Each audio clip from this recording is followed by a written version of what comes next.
Il meurt devant la caméra et quelque chose se passe. Il meurt devant la caméra et quelque chose se passe. Shalom, shalom, mes bien-aimés, soyez richement bénis. C'est votre frère, l'évangéliste Israël. Que le Seigneur Jésus bénisse abondamment. Il meurt devant la caméra et quelque chose se passe. On voit des personnes qui sont mortes devant la caméra. Et la caméra a filmé quelque chose. La caméra a vu quelque chose que nous ne pouvons pas voir avec nos yeux physiques. Il y a un événement, il y a un fait qui s'est passé, il y a quelque chose qui s'est déroulé. Il y a quelque chose qui a eu lieu, que la caméra a capté. En temps normal, on ne peut pas voir ça avec les yeux ordinaires. Seigneur, je te prie de bénir ce moment. Seigneur, mets ton onction en ce moment. Touche le cœur des frères et des sœurs qui vont voir cette vidéo. Touche nos cœurs, Seigneur. Amène-nous repentir, à fuir le péché, à fuir les choses que je n'aime pas. Merci, Seigneur, de bénir ce message. Amen. Vous savez, mes bien-aimés, on n'a pas de pouvoir sur la mort. Personne n'a de pouvoir sur la mort. Qu'est-ce que c'est que la mort? La mort, c'est la séparation. Lorsque l'homme se sépare, de son... C'est la séparation parce que l'homme se sépare soit de Dieu, soit de son corps. La séparation du corps, lorsque l'homme se sépare de son corps, ça, c'est la mort physique. Lorsque l'homme se sépare de son corps, il est question de mort physique. C'est ça la mort physique. Lorsqu'une personne meurt, elle se sépare de son corps. Donc on parle de la mort. Ça, c'est la mort physique. Mais la mort spirituelle, la seconde mort, c'est lorsque l'homme est séparé de Dieu. Et qu'on le veuille ou non, on va mourir.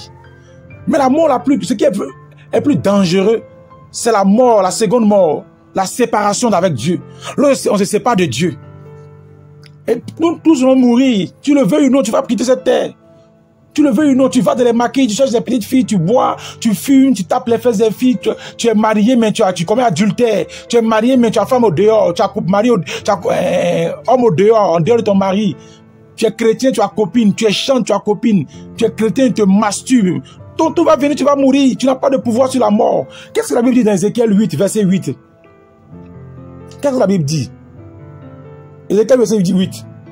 L'homme n'est pas maître de son souffle pour pouvoir le retenir. Et il n'a aucune puissance sur le jour de la mort. Il n'y a point de délivrance dans ce combat. Et la méchanceté ne saurait sauver les méchants. Claire, la Bible est claire à ce sujet-là. L'homme n'est pas maître de son souffle pour pouvoir le retenir. Tu n'es pas maître de ton souffle pour pouvoir retenir ton souffle. Tu n'es pas maître de ton souffle. Tu n'es pas maître de ton souffle. Tu n'es pas maître de ton souffle pour pouvoir le retenir. Tu n'es pas maître de ton souffle. Tu n'es pas maître. C'est Dieu qui gère le souffle. Mon frère, il faut continuer dans ce que tu fais là. Continue dans la sorcellerie. Continue dans le fétichisme, dans le maraboutage. Continue dans le commérage. Continue dans la calomnie. Continue dans la haine. Continue dans le mensonge. Continue dans la jalousie. Continue dans l'hypocrisie. Continue dans tout ce que tu peux faire. Continue. Mais sache que tu n'es pas maître de ton souffle pour pouvoir le retenir. Et il faut savoir que tu n'as aucune puissance sur le jour de la mort. Et il n'y a point de délivrance dans ce combat. Tu veux pas, tu vas mourir. Mais la mort la plus que tu dois craindre, que nous devons tous craindre, c'est la seconde mort.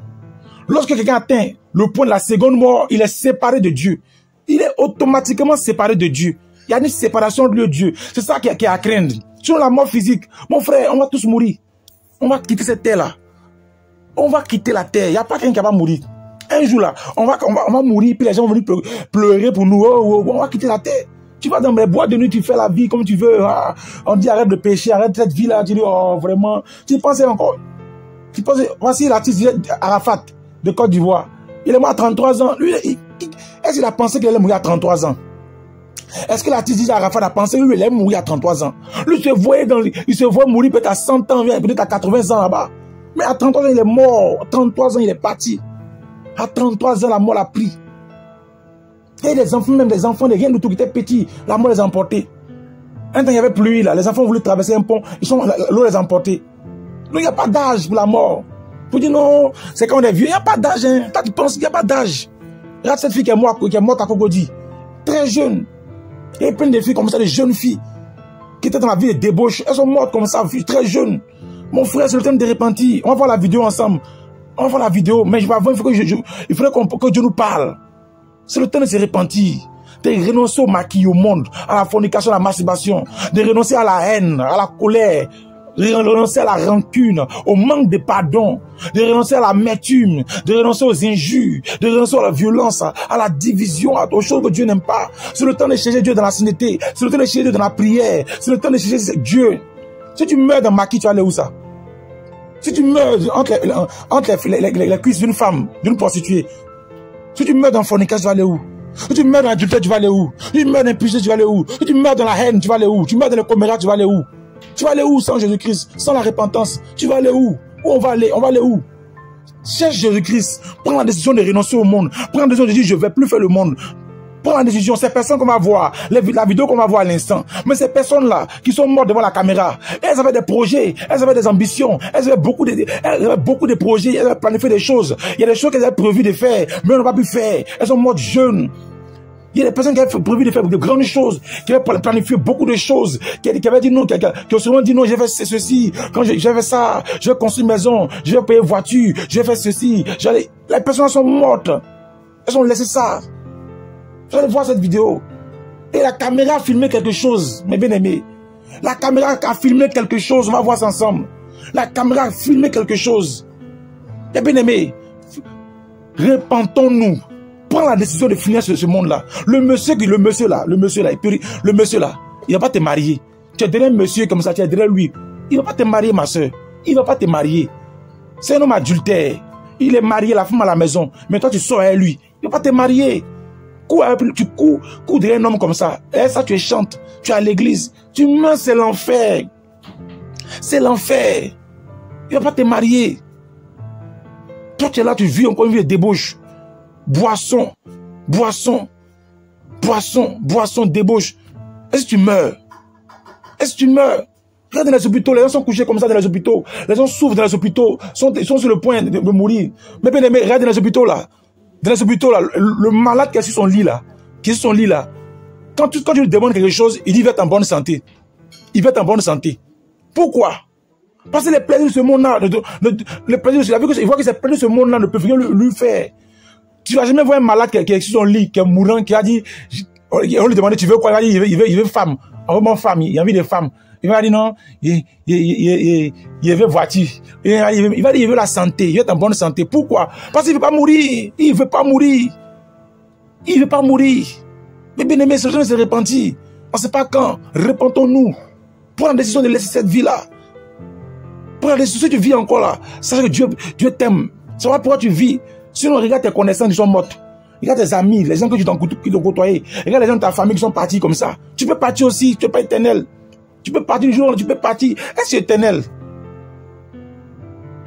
Peu importe ta beauté, ça va passer. Peu importe ta forme, ça va passer. Peu importe ton gabarit, ça va passer. Peu importe qui tu es, ça va passer. C'est le temps de se repentir. On va voir la vidéo, mes bien-aimés. Que Dieu vous bénisse abondamment.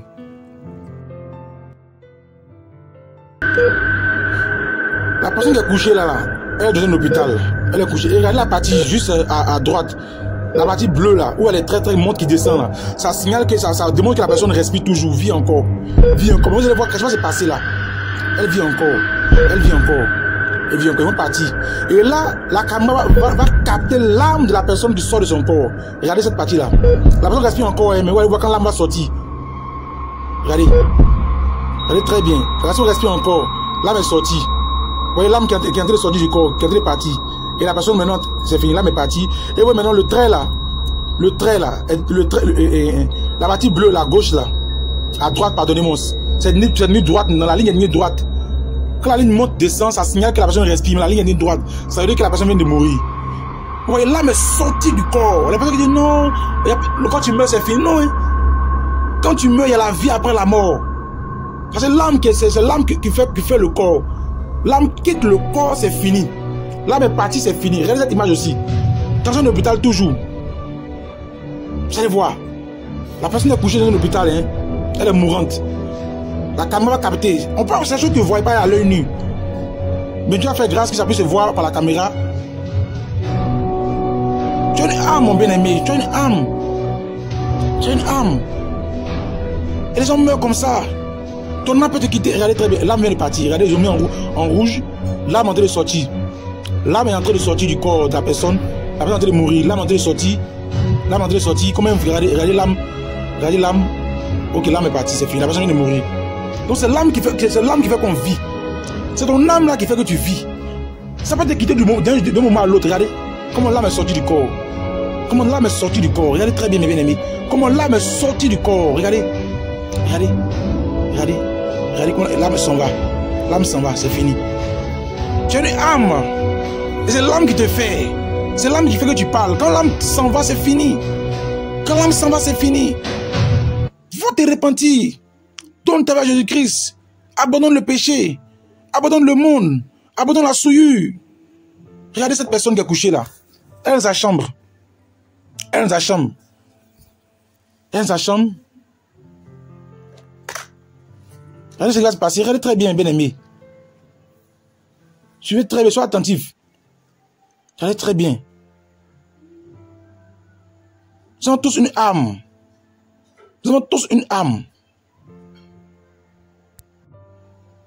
Regardez bien, mes bien-aimés. Vous allez voir, vous allez voir. La personne est en train de rendre l'âme, hein. La personne est en train de mourir. La personne est en train de quitter ce monde. Regardez, l'âme vient de sortir. Regardez, l'âme vient de sortir. Vous voyez? L'âme vient de sortir. L'âme est partie. L'âme est partie. Eh bien aimé, c'est le temps de te repentir, toi qui m'écoutes. Faut laisser faire des cigarettes là. Faut laisser faire des maquis là. Faut laisser faire des drogues. Drogue peut rien te donner. Banditisme, ça ne peut rien te donner. Il vient de mourir comme ça, c'est fini. Il est mort. La drogue va te donner quoi? Femme va te donner quoi? Tu as couché femme quand ça t'a apporté quoi? Tu as couché les garçons quand tous les garçons vont te prendre dans tout le quartier. Tu as tapé, sortir les garçons, ça t'a apporté quoi? Les grosses 4x4 là que tu as traîné, ça t'a apporté quoi? Ça t'a apporté quoi, mon bien-aimé? Ça t'a apporté quoi? Non, moi aussi, nous aussi, ça t'a apporté quoi? Plein de vagabonds, les délinquants se tuent, meurent. Le braquage t'a apporté quoi? Tu braques. Pendant que tu m'écoutes même là, Dieu te donne une occasion de te repentir. Peut-être que là où tu vas, tu vas mourir comme ça. Peut-être que là où tu es en train de partir, tu es en train de partir pour la mort. Tu es en train de partir, va comme ça mourir. Peut-être que tu vas mourir comme ça, puis Dieu permet que je puisse te parler. Il ne faut pas aller braquer. Il faut laisser braquage là. Tu n'es pas né pour braquer. Tu n'es pas né pour voler. Peut-être que c'est ta dernière chance. Si tu vas, tu meurs. Tourne tes vers Jésus-Christ. Ne suis plus l'homme là, laisse-le. C'est un impudique. Il va suivre ta vie. Tu es une princesse de l'Éternel. Si tu vas après, tu peux laisser ta peau là-bas. Laisse faire des fétiches là. Tu es encore fétiche. Si tu meurs dans le fétiche, c'est l'enfer. Tu vas encore, tu suis le féticheur là. Si tu vas encore là-bas, ça peut être ta dernière chance. Donne ta vie à Jésus-Christ. Renonce à ces choses.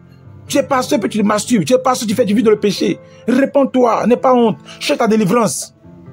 Tu es sataniste, occultiste, magicien, franc-maçon. Cherche ta délivrance. Si tu meurs dans ça, tes richesses, ta gloire, ton argent ne pourra pas te sauver.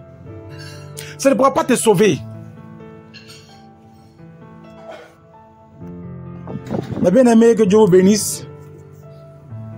Je vous encourage à vous repentir. Tu as ces choses, répands-toi. Répands-toi et viens à Jésus-Christ. Et si tu veux laisser ces choses, donner réellement ta vie à Jésus-Christ, nos contacts sont affichés en bas.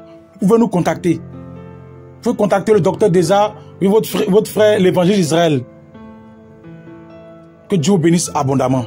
Que Dieu vous bénisse abondamment. Voilà, pour tous ceux qui veulent, qui ont besoin de délivrance, qui ont besoin de prière, qui ont besoin d'un suivi, vous pouvez nous contacter. Que Dieu vous bénisse. Et puis nous avons nos plateformes déjà, notre groupe WhatsApp, où nous avons des moments d'enseignement, de prière par vidéoconférence, où on le fait par Zoom. Voilà. J'ai ma page Facebook, mon compte Facebook. J'ai aussi notre groupe Telegram, notre groupe Telegram. Voilà, que Dieu vous bénisse abondamment. Donc on se retrouve la prochaine fois pour une autre vidéo. Voilà, inspiré par Dieu. Voilà, on a encore plein de vidéos que je ferai par la grâce de Dieu, plein de vidéos que je ferai par la grâce de Dieu. Donc que Dieu vous bénisse abondamment. Je vous encourage à partager à vos frères et sœurs, partager sur toutes les plateformes que vous connaissez, afin que vraiment nous puissions sauver le maximum de personnes par la puissance du Saint-Esprit. Que Dieu vous bénisse abondamment. Je vous aime beaucoup. Mon amour est avec vous en Jésus-Christ. C'était l'évangéliste Israël de la chaîne Église Baptiste Ciel de Gloire. Et je vous dis shalom, shalom, shalom, shalom, shalom, shalom. Je vous aime. Je vous aime, je vous aime.